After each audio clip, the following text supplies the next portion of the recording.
राम मंदिर को राष्ट्र मंदिर के रूप में किया जाएगा विकसित। माता शबरी भोजनालय चलाएगी यूपी सरकार। निषाद राज गुहा अतिथि गृह के रूप में विकसित होंगे रैन बसेरे। उत्तर प्रदेश की ग्लोबल ब्रांडिंग का होगा अवसर। उत्तर प्रदेश के सीएम योगी आदित्यनाथ ने लखनऊ में हुई बैठक में अयोध्या के राम मंदिर को राष्ट्र मंदिर के रूप में विकसित किए जाने की रूपरेखा खींच दी है। बैठक में सीएम योगी द्वारा निर्देश दिया गया है कि अयोध्या में सरकार की ओर से भंडारा चलाया जाएगा, जो माता शबरी भोजनालय के तौर पर जाना जाएगा। रैन बसेरे को निषाद राज गुहा अतिथि गृह के रूप में विकसित किया जाएगा। अन्य भवन भी रामायण कालीन चरित्रों के नाम पर रखे जाएंगे। सीएम योगी ने कहा कि श्री राम मंदिर राष्ट्र मंदिर के रूप में भारत की सांस्कृतिक, आध्यात्मिक और सामाजिक एकता का प्रतीक होगा। यहां पर 22 जनवरी के बाद अयोध्या में देश भर से राम भक्तों का आगमन होगा। उनकी सुविधा के लिए पूरे नगर में विभिन्न भाषाओं में साइनेज लगाए गए हैं। संविधान की 8वीं अनुसूची में सम्मिलित 22 भाषाओं और संयुक्त राष्ट्र की भाषाओं में साइनेज लगे होने चाहिए। पर्यटकों और श्रद्धालुओं के लिए पूरी व्यवस्था। राम मंदिर से जुड़ी इस बैठक में सीएम योगी ने कहा कि आज हर कोई अयोध्या आना चाहता है। पूरा देश राममय हो चुका है। यहाँ यूपी की ग्लोबल ब्रांडिंग का अवसर भी है। प्राण प्रतिष्ठा समारोह में आने वाले अतिथियों और उसके बाद पर्यटकों या श्रद्धालुओं के आगमन को आरामदेह, संतुष्टि देने वाला अनुभव देने के लिए राज्य सरकार कोई कसर नहीं छोड़ेगी।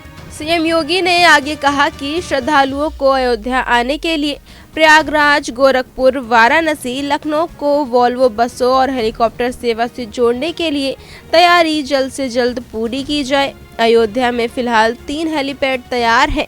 इनका बराबर उपयोग होना चाहिए। अयोध्या के पास 6 रेलवे स्टेशन हैं।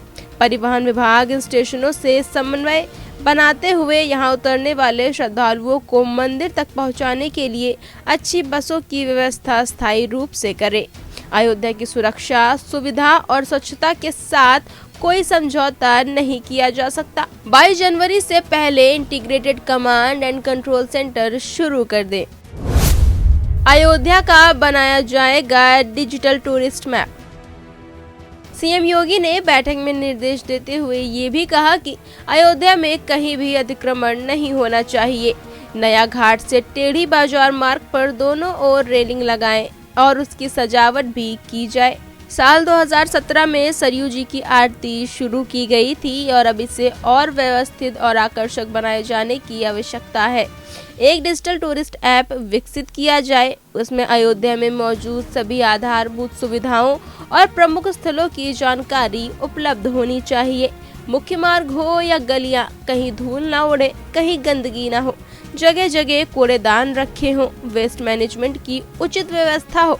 प्रयागराज से अयोध्या, गोरखपुर से अयोध्या, लखनऊ से अयोध्या और वाराणसी अयोध्या मार्ग पर स्मार्ट साइनेज लगाए जाए। इन मार्गों पर अतिक्रमण कतई ना हो, रेहड़ी पटरी व्यवसायी ना हो, क्रेन, एम्बुलेंस की भी उपलब्धता होनी चाहिए। मंदिरों में 14 जनवरी से 24 मार्च तक चलेगा भजन कीर्तन। 22 जनवरी की शाम हरदेव मंदिर में दीपोत्सव मनाया जाएगा। अयोध्या के मंदिरों में 14 जनवरी से 24 मार्च तक भजन कीर्तन, अमृत रामायण, रामचरितमानस, सुंदरकांड आदि का पाठ होगा। देश विदेश के प्रतिष्ठित कलाकारों की सांस्कृतिक प्रस्तुतियां की जाएंगी। प्रबुद्ध सम्मेलनों को भी आयोजित किया जाएगा। सरयू में नावों पर सांस्कृतिक कला नौक यात्रा का भी आयोजन होगा। मकर संक्रांति से प्रदेश के सभी आध्यात्मिक स्थलों और मंदिरों में भजन कीर्तन, दीप प्रज्वलन, राम कथा प्रवचन कराया जाएगा। शहरों में राम मंदिर, रथ और कलश यात्राओं का भी आयोजन किया जाएगा। Bureau report, daily line.